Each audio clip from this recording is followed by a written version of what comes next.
So a couple ask about the dry lap. And obviously the way iRacing Tempest works, that there's a chance it could be dry. So let's do a dry vid. This lap is a pretty solid. I think it's a 108.04. Yeah, so let's do a dry Sandown for some gigs, and yeah, see how this all works out. Very different lap. So yeah, we'll do this. We'll pop this out and we'll give it a send.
Take the short qualifying line there.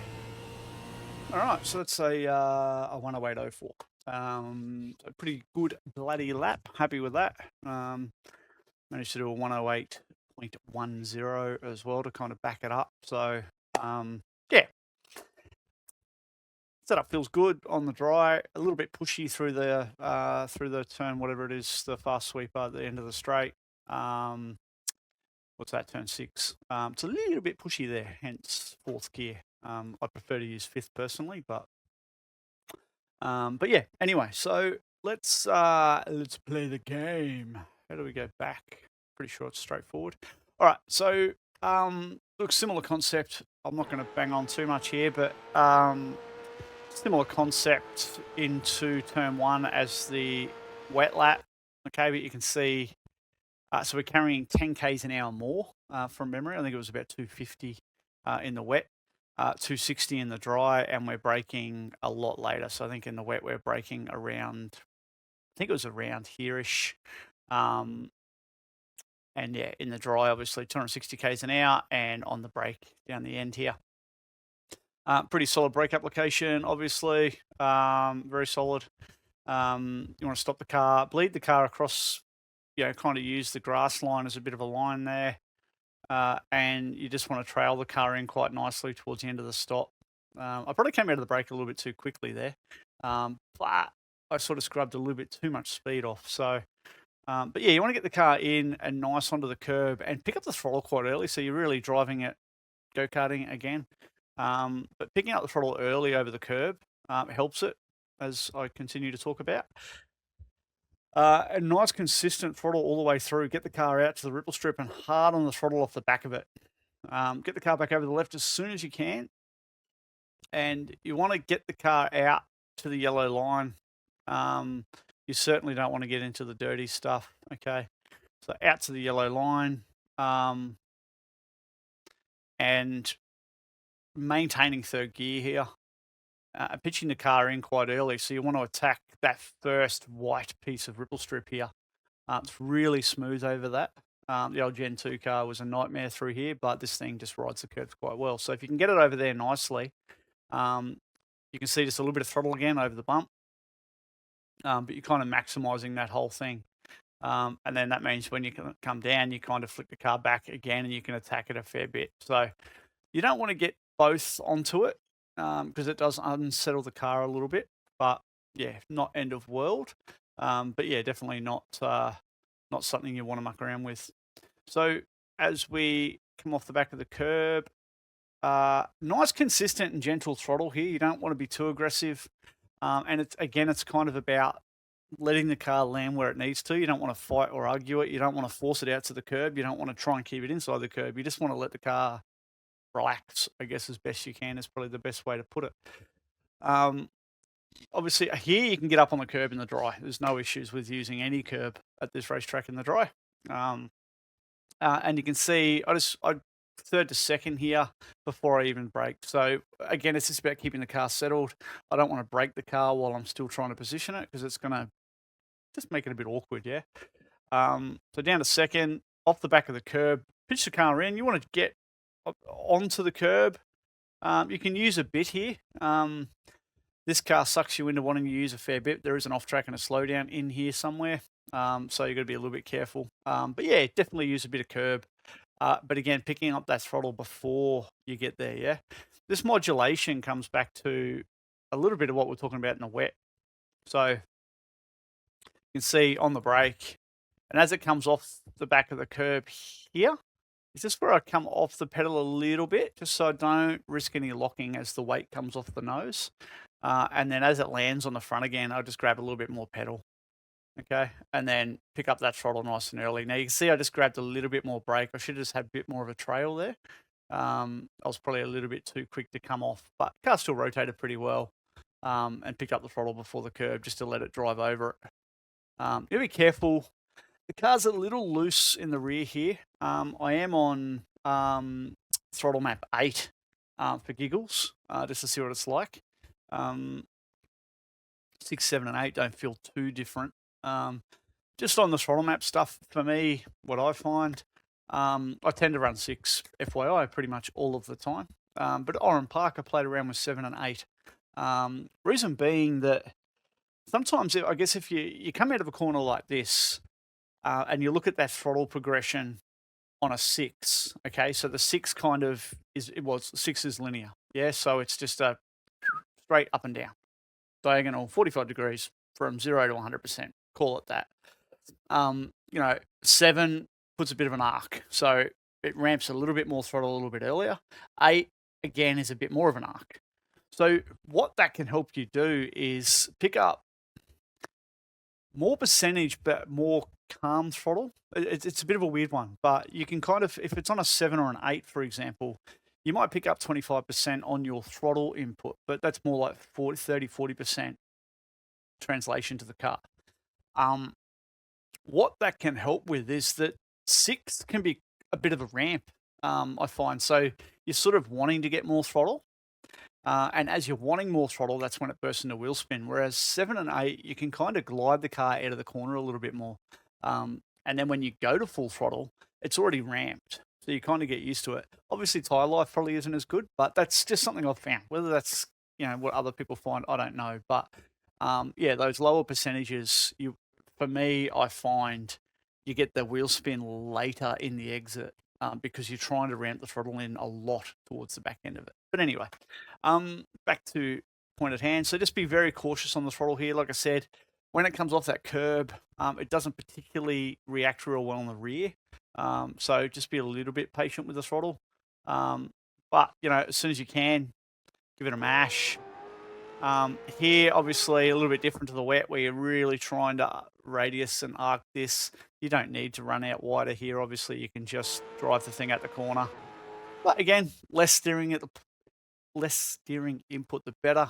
The more steering input you put, the more scrub on the front, slowing the car down marginally. So yeah, and obviously making sure you're hitting your shift points. Yeah, so same thing we always talk about, even though the thingamajiggy's in the way. But making sure that as soon as you get red, bang, you're grabbing the shift. All right, you don't want to wait until it's flashing at you because you're right on the point of limiter. And this is all, it's all about maximizing your straight line speed. Up into here, big commitment, obviously, but you don't want to overdrive it. So I'm braking, I reckon I just missed my spot there. Yeah. So I'm braking around about, from an onboard point of view, just before the 50 board, there's a drop off here. Obviously, there's 2 ways you can attack this corner. You can brake a little earlier, use 5th gear and really pitch the car in early towards the curb, or you can drive it in a bit deeper and get down to 4th gear. The risk of fourth is that the deeper you brake, you go to fourth, you got 2 downshifts before your corner. It is a big engine zing, so if you rush it too much, you potentially lock the rears or worst case pop a motor. But for me, at the moment, like I said, the setup's got a little bit under high speed understeer on it. Not a bad thing. It's just doesn't quite get mid to exit as well. So I'm using fourth to get the car to steer on the rear a little bit. You can pick up more throttle and get it to rotate. But again, it's a pretty solid brake application. A little bit of a lift there over the bump. And then it's just a gradual trail all the way in, down to fourth, and then bang, picking up the throttle quite early. So you want the car in on the curb nicely, just like the wet. This curb has got a lot of grip in the dry as well. And don't be afraid to get on the slight inside of it and hook the tyre a bit. It's not an issue. You just got to be a little bit careful of the rear as you come out if you do, because it will bounce. It will pop the rear up and spit the thing a little bit sideways. So just something to have a think about. But you can see nice and, about 50%, 55% throttle. And then here, because I'm in fourth, I sort of get on it as hard as I can. And you can really monster this curb. And you can see it's just consistent throttle. I haven't tried to get too aggressive with it. But yeah, you can really use a lot of this curb. It's definitely, I don't know where the off track and the slowdown is there. It's probably not far from where that is, but don't be too afraid of trying to fight the car around here. You can straight line it a bit. This is obviously a tricking braking spot, and I reckon my brake trace will look like a freaking yo-yo here, but that's okay. Fourth gear, and as I come off, I grab third really quick, okay, because I want the car to start engine braking as soon as possible. And then it's just really where the car lands. I'm just pointing the car to where I want to be. So I want to be out here. You can just see there's a little bit of steering lock in it, but trying to keep the steering wheel as straight as possible so that we can keep the weight even on the front tyres and stop the car as straight as we possibly can. That's the key. Obviously, every time we enter into this brake zone. So you can see steering wheel nice and straight, down to second gear, brake modulation up and down. Pitch the car out. Now, you can run the car out to the curb here and use it as a bit of a berm. So, keep that in mind, but you've got to be careful where you come off it because it will, as you come down a little bit further, it can get the rear rotating because you're a bit uneven. So it will skate the rear, and obviously you want to avoid the grass at all costs here because it is very slippery. But yeah, nice trail all the way in. Really happy with that trail. I grabbed a little bit more at the end there, but that's just a lack of confidence. And I think because it is a bit of a wet setup, it is just a little bit taily on the rear on the way in. So bias for this run was my hands are in the way. You can watch it back, but we'll watch on the exit. But the bias was 64.1 for this. So which was default. You probably can move it forward a little bit. Just have a play with it and see what you think. But yeah, monster the curb, get over it. And again, you're picking up that throttle before the curb, yeah. Got to make sure that's something you do. And then off the curb, nice. And again, it's a bit like turn 3, 4, whatever it is, onto the back straight. Turn 4. Really patient here with the throttle. If you do run out wide over the concrete, it's not a big issue either. You can carry more momentum and run out there. Just obviously as the car goes over the curb, you've got to be a little bit patient with the throttle again. So that's just food for thought. But nice and square. Other thing to consider is everyone loves coming back on here. Obviously, if they run wide at turn 7, 8, 9, whatever the hell this corner is that we just went through, which would be 9, as they come back on track, there's going to be a lot of crap. My suggestion, if you're watching this and you do run off track over here, don't come back on here. Try and come on a little bit further up the road if you can. At least that gives everyone a chance to get out of this traction zone without having crap all over the tyres. So, if you run wide, or if you're over in La La Land over there, try and get back on a little bit further up track. Just food for thought. But yeah, look, hard on the throttle as soon as you can. Obviously up through the gears, you see there's a bit of debris up here, but it doesn't impact the car too much, which is good. And you're coming down into here. This is a really tricky little braking spot, to be honest with you. Now, there's a couple of ways you can attack it. You can get into this first part of it in second gear or third gear. So it depends what you want to do. Probably depends where your brake bias is at, how you've got the car, where you brake, what you do, when you turn in, all those things. Third gear lets you carry a little bit more momentum. That was one. I didn't yawn the entire other video, apparently. Thank you for noticing that. Yeah, so into here, you definitely want to look at carrying as much momentum through the first part without hurting the exit of the second part, because obviously it's another long drag down the straight. So getting the car stopped nicely. I go to third gear in the first part of it, and then sort of attack the curb a fair bit. Now, I didn't quite get it as much as I would like. I'd like a little bit more curb here. Reason being that keeps me a bit further to the right here and opens up the exit onto the straight.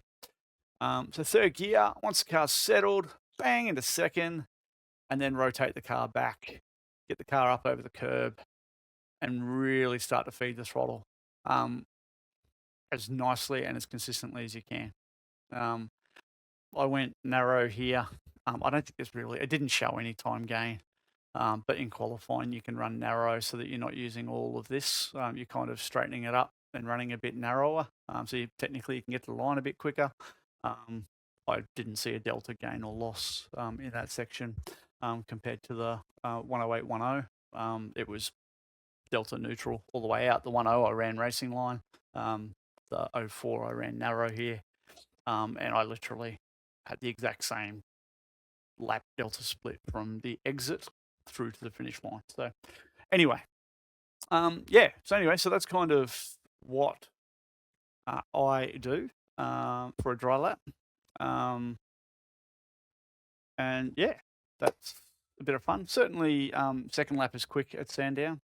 Third lap can be quick at Sandown as well. So a slow out lap doesn't necessarily work, in my opinion. But yeah, look, it's definitely worth a shot. But yeah, look, if it stays dry for your race, I think that's a good thing.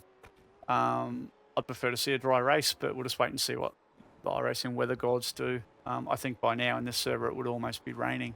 Obviously the start of these servers are dry, and then it goes into rain.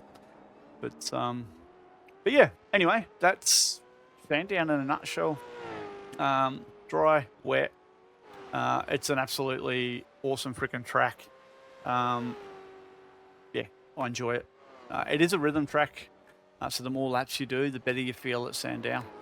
You find your brake markers, you find your points, you find your spots. Yeah, the more you do as a repetitive race run, the better you'll feel. If you try and hot lap it, I find it can frustrate you a little bit. But you go do a 10, 15 lap run and then try one hot lap, you'll probably find it'd be much quicker than trying to do 15 hot laps. But anyway, that's just my 2 cents. Have yourselves a good one.